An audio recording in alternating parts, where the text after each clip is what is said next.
Hello student. तब आप लोग की पढ़ाई कैसी चल रही है अभी? बहुत सारे ऐसे बच्चे हैं जो बोलते हैं कि पढ़ाई में मन नहीं लग रहा है। पढ़ाई में मन कैसे लगाएं? एक अच्छी पढ़ाई कैसे करें? सफल कैसे बने? तो इसके लिए कुछ टॉपिक आज आप लोगों को हम बताने जा रहे हैं। इसको आप अगर फॉलो कीजिएगा तो सफलता आपके पीछे दौड़ेगा। हाँ, लेकिन इस नियम को आपको मानना पड़ेगा। इसलिए हम बोल रहे हैं कि अगर आपको सफल होना है, इस संसार में कुछ बनना है, समझे कि नहीं, लाइफ में अगर आपको एक महान यानी सक्सेसफुल इंसान बनना है तो आपको मन लगा के पढ़ना होगा। उसके लिए आपको अपने तरीके से एक अच्छी पढ़ाई पढ़नी होगी। अब ऐसे में जब आपका पढ़ाई में मन ही नहीं लगता है तो आप एक अच्छी पढ़ाई कैसे कर सकते हैं? तो मैं आपको इस पोस्ट में बताऊंगा कि किस तरह आप अपनी पढ़ाई में दिल लगा सकते हैं, मन लगा के पढ़ सकते हैं और इसको अपनी एक आदत भी बना सकते हैं। आज के ज़माने में पढ़ने का मन बहुत कम, कुछ स्टूडेंट ऐसे होते हैं जिसको पढ़ने का मन नहीं करता है। और अगर आप किसी के दबाव में आकर पढ़ रहे हैं तो फिर इससे आपको ज़िंदगी में कुछ मिलने वाला नहीं है। आप अपने पेरेंट्स के दबाव में आके पढ़ तो लेंगे, स्कूल कॉलेज पास भी कर लेंगे, लेकिन ये सब पढ़ना बेकार हो जाए। अब सबसे बड़ी बात आती है कि पढ़ाई में मन लगाएं कैसे। तो आजकल स्कूल कॉलेजों में पढ़ाई में इतना कंपटीशन है कि अगर आप 40% 50% मार्क्स से पास हो भी जाते हैं, ठीक है, पेरेंट्स ने कहा कि नहीं तुम नहीं पढ़ती हो, डांटती हैं, तो हम थोड़ा बहुत पढ़ के 40% 50% मार्क्स ले तो आते हैं, लेकिन क्या आपको एडमिशन के लिए पूछने वाला कोई है? कतई नहीं। खासकर आजकल के दिनों में तो बिल्कुल नहीं है। कॉलेज में एडमिशन तो सवाल ही नहीं उठता है कि 40% 50% में आप मैथ साइंस या कोई अच्छे सब्जेक्ट ले सकते हैं। हाँ, डोनेशन देकर कॉलेज में एडमिशन तो ले लेंगे। ऐसे में आप जब तक पढ़ाई में आपका मन नहीं लगेगा, सब बेकार है। तो चलिए आपको अच्छी पढ़ाई करने के फायदे और नुकसान के बारे में थोड़ा आज हम बताते हैं और कैसे आप पढ़ाई में मन लगाएंगे ये भी आज आपको हम बताएंगे, ठीक है। लेकिन आपको जो हम रूल बताएंगे उसको फॉलो आप कम से कम सप्ताह भर करके देखिए, ठीक है। तो सबसे पहले आपको हम बता रहे हैं कि पढ़ाई में मन लगा के पढ़ने से क्या फायदा होता है और अगर हम मन लगा के नहीं पढ़ेंगे तो उससे हमें क्या नुकसान है, इसके बारे में भी आज आपको हम बता रहे हैं। अगर आप किसी किताब को अच्छे से मन लगा के पढ़ते हैं तो आपको किताब में जो भी चीज़ आप पढ़ रहे हैं पढ़ने में आपको रुचि लगेगा, अच्छा लगेगा और फिर आपको वो चीज़ जल्द ही समझने में आने लगेगा। अगर आप ध्यान लगा के पढ़ते हैं तो आपको कोई भी टॉपिक तुरंत याद हो जाएगा और आपको नींद भी नहीं लगेगी जब आप ध्यान से पढ़ेंगे तब। लेकिन पढ़ाई में मन लगाने के नुकसान भी हैं। अगर आपका मन नहीं लगता है तो क्या हमें नुकसान होता है? देखिए, अगर आप पढ़ते वक्त ध्यान से नहीं पढ़ेंगे तो आपको याद ही नहीं होगा और जो भी जबरदस्ती आप रट्टा मार के याद कर लिए वो अगले दिन आप भूल जाइएगा। अगर आप पढ़ते वक्त इधर उधर देखोगे या ध्यान नहीं लगाओगे पढ़ने में तो बोरिंग लगेगा और आप जो पढ़ रहे हैं उसे याद करने या समझने में बहुत टाइम लगेगा। अगर ध्यान लगा के नहीं पढ़ोगे तो आपको नींद आना तय है, तुरंत आप सोने लगिएगा कि हाँ नींद आ रहा है, अब हमको नहीं पढ़ना है। जानते हैं ये सब कब होता है? जब आपका मन नहीं करता है पढ़ने का तब। तो अब आप दोनों के बीच में अंतर देख सकते हैं। और अगर आप जब पढ़ रहे हैं और उस वक्त आपके पढ़ाई में ध्यान नहीं लगता है तो सबसे अधिक नुकसान आपका है और अगर आपका नुकसान है तो आपके परिवार का नुकसान है। इसीलिए हमें पढ़ाई में ध्यान लगाना होगा। आपको हम एक उदाहरण बतलाते हैं, ठीक है। सपोज दैट मान लिया जाए कि किसी आपको मान लिया जाए कि आपको क्रिकेट देखना पसंद है या फिर फिल्म देखना पसंद है, कोई नया नया फिल्म आया है, ठीक है, उसको आप क्या चाहते हैं कि उसे हम एकदम प्रारंभ स्टार्ट से देखें, शुरू से देखें। क्रिकेट मैच भी जब आता है तो हम लोग देखते हैं कि नहीं, हम बैटिंग जब स्टार्ट हो उससे पहले से बैठ जाते हैं कि नहीं, बैटिंग स्टार्ट हो, छूटना नहीं चाहिए कुछ, नहीं तो अच्छा नहीं लगेगा, देखने में लगेगा नहीं लगेगा।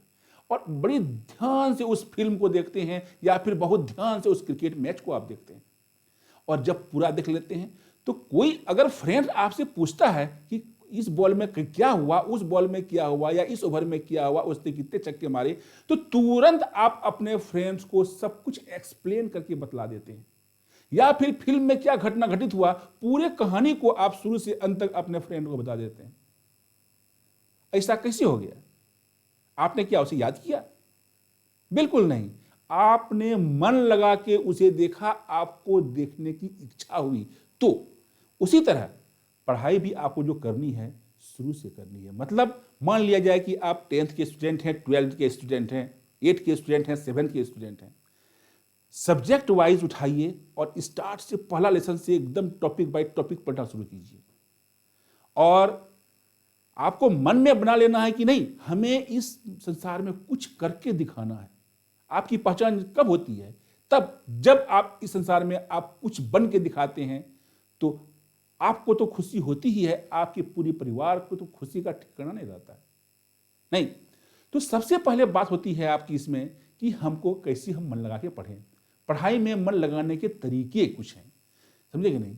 तो हमने पढ़ाई करते वक्त ध्यान लगा के पढ़ने के फायदे और नुकसान के बारे में तो जान लिया, ठीक है। तो सबसे पहले आपको क्या करना पड़ेगा कि तुरंत आपको नहीं करना पड़ेगा, तो हम अपने मन में कुछ टॉपिक यानी पढ़ाई की का मन बना लेते हैं, ठीक है। और उसके बाद उसमें आपको मैं कुछ टिप्स दूंगा जिसको आपको रोज फॉलो करना होगा। और इसी टिप्स को अगर आप अपने दैनिक जीवन में अपनाते हैं तो यकीन मानिए आपकी रुचि पढ़ाई में धीरे धीरे 100% बढ़ने लगेगा। सबसे पहला काम कीजिए आप क्या? टाइम टेबल एकदम बहुत मस्त है। सब अभी तुरंत कलम पेंसिल उठाइए और अपना एक शेड्यूल बनाइए कि हमको किस किस घंटे में पढ़ाई करनी है और किस सब्जेक्ट की पढ़ाई करनी है। उस टाइम टेबल में कोई भी सब्जेक्ट नहीं छूटना चाहिए। जब आप स्कूल जाते हैं तो वहां आपको जो भी टीचर पढ़ाने के लिए आते हैं तो उसका एक समय सारणी होता है जिसे हम टाइम टेबल भी कहते हैं। उसी टाइम टेबल के अंदर अध्यापक आपको पढ़ाने के लिए आते हैं और सेम इसी प्रकार आपको भी अपने स्टडी के लिए एक समय सारणी बनाना है और इसी समय सारणी को अपने रोजमर्रा की जिंदगी में आपको अपनाना है। जब आप एक टाइम टेबल को फॉलो करते हैं तो इसका आपको बेहद फायदा होगा। टाइम टेबल आपको मस्ट है मैनेज करना, ध्यान रखें। शुरुआत में आपको ज्यादा देर तक पढ़ने की आवश्यकता नहीं है। जितना आप अभी पढ़ रहे हैं उतना ही समय लगाइए पढ़ने में। ये नहीं कि शुरू से ही हम 4 घंटा 5 घंटा पढ़ा दिन है, रूटीन बनाए हैं, एकदम बैठ गए हैं 6 बजे पढ़ने के लिए और 12 बजे रात में 6 पढ़ के उठे हैं। तो जानते हैं क्या होगा? ये गलती कभी नहीं कीजिएगा। फर्स्ट दिन ही आपका जो टाइम टेबल है उसी से पढ़िए और धीरे धीरे समय बढ़ाइए।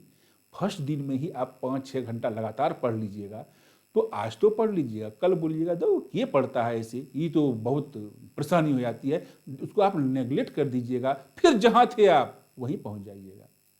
इसीलिए ज्यादातर लोग शुरू में ही क्या करते हैं, 5-6 घंटा पढ़ना शुरू कर देते हैं, जबकि आपको इतने देर तक पढ़ने की आदत नहीं है। फिर भी आप पढ़ते हैं और ऐसे में आपको कुछ समझ में नहीं आता, आप भूल जाते हैं, आपको परेशानी महसूस होती है और आपके दिमाग में उलझन आ जाता है, ठीक है।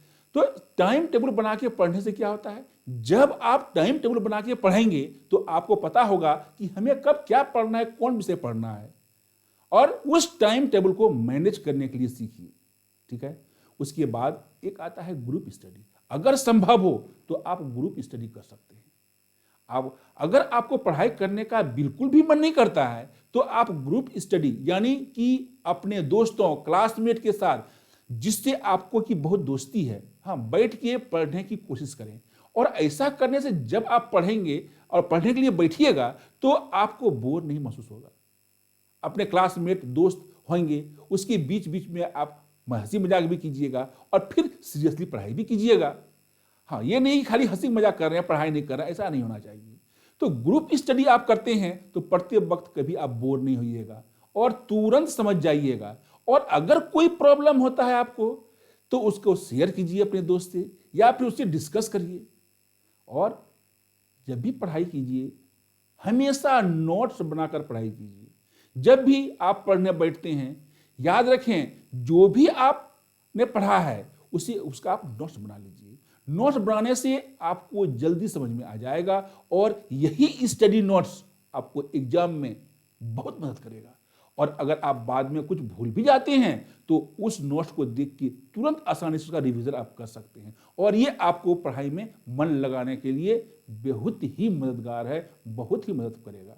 और नोट्स बनाने के पढ़ने के फायदे क्या हैं देखिए, रिवीजन जो है वो क्विक बहुत आसानी से तुरंत हो जाएगा और एग्जाम में तो ये बहुत ही मददगार होता है और साथ साथ में टाइम भी बचता है। आपको खोजना नहीं है कि ये कहाँ चीज है, क्योंकि तो आप पढ़ते समय क्या किए हैं, नोट्स बना लिए हैं, इजी वे में उसके एक जगह आप सबको कर लिए हैं। और घर में भी पढ़ाई के लिए एक जगह चुनिए, ये नहीं जहाँ बिस्तर है गए तकिया लिए लेके पढ़ने के लिए हम बैठ गए, बिल्कुल ऐसा गलती मत कीजिए। अगर आप घर में पढ़ने के लिए एक फिक्स जगह चुनते हैं ये आपके लिए बेस्ट होगा, लेकिन जगह ऐसा होना चाहिए जहां आपको कोई डिस्टर्ब ना करे, जहां आप शांति से पढ़ सकें। और आप रोज अपने पढ़ने की जगह बदलते रहते हैं तो इससे आपका मन भी क्या होता है, विचलित होता है और आपका पढ़ाई से जो है मन हट जाता है। इसलिए आपको एक सही जगह चुनना चाहिए और उसी स्थान पर बैठ के आपको पढ़ना चाहिए। और पढ़ाई का सारा सामान पढ़ते वक्त अपने पास में आप रखिए। जब भी आप पढ़ने के लिए बैठते हैं तो उससे पहले आपको पढ़ाई की सभी आवश्यक वस्तुएं अपने पास रख लेना चाहिए, जैसे कि कॉपी हुआ, किताब हुआ, पेंसिल हुआ, पानी का बोतल हुआ। और अगर आप कुछ चीज़ भूल भी जाते हैं और बीच में पढ़ते वक्त उठ के वो चीज़ अगर लेने के लिए चले जाते हैं तो इससे आपका ध्यान क्या होता है, हट जाता है और फिर आपका पढ़ाई में मन नहीं लगता है। तो ये बात ध्यान रखकर आप पढ़ना शुरू कीजिए और देखिए कि कितना परिवर्तन आता है आपकी पढ़ाई में, समझे कि नहीं। और तो ये थे कुछ टिप्स जिन्हें आप अपने दैनिक जीवन में अपनाइए, जैसे कि पढ़ने के लिए अपना एक टाइम टेबल बनाइए, कोशिश कीजिए ग्रुप डिस्कशन का, और जब भी पढ़े तो उसके बाद अब आपने जो भी पढ़ा उसका आप नोट्स बना लें ताकि बाद में दोबारा आपको पूरा पढ़ने की जरूरत नहीं पड़े, फिर आप नोट्स से पढ़ सकते हैं। पढ़ने के लिए आप एक जगह चुन लीजिए, रोज वही जगह पे पढ़ने की कोशिश कीजिए और ध्यान रहे पढ़ते वक्त आपके पास पढ़ने का सारा सामान होना चाहिए। ये सब टिप्स आपको बेहतर मदद देगा और उसके बाद फिर देखिए आपको पढ़ाई में मन लगने लगेगा और उसके बाद आपको खुद ही पढ़ने का मन लगेगा और बोलिएगा नहीं हमें अब पढ़ना है। तो जब खुद ही मन में पढ़ने का विचार आने लगेगा तब आपको जिंदगी में सफल होने से कोई नहीं रोक सकता है। सबसे बड़ी बात है कि हमें मन लगाना, और जैसे ही आप पढ़ाई में अपना मन लगा दीजिएगा आपको कोई पीछा नहीं कर सकता है। अभी जानते हैं आप कि एजुकेशन में होड़ लगा हुआ है, हम आगे की हम आगे, इसलिए सबसे आगे रहने के लिए एकदम पढ़ाई में मन लगाइए और फिजूल की बातों पर ध्यान मत दीजिए। कौन क्या कर रहा है वो मत देखिए, आप अपने को देखिए कि हमको पढ़ना है। जिस सब्जेक्ट में प्रॉब्लम है उस तरह से रूटीन सेट कीजिए, आपको सर दर्द नहीं होगा। और जब एग्जाम आ जाएगा कंटिन्यू आप पढ़िएगा, एकदम टाइम टेबल बना के। एग्जाम के समय में आपके पास कोई बर्डन नहीं रहेगा, इजी वे में आप हंसते खेलते एग्जाम देने जाइएगा। और जब एग्जाम दे के आइएगा एक बार हमें अवश्य याद कीजिएगा कि सर ने सही बोला था और मैं आज अपना सक्सेस प्राप्त किया। Okay, thank you.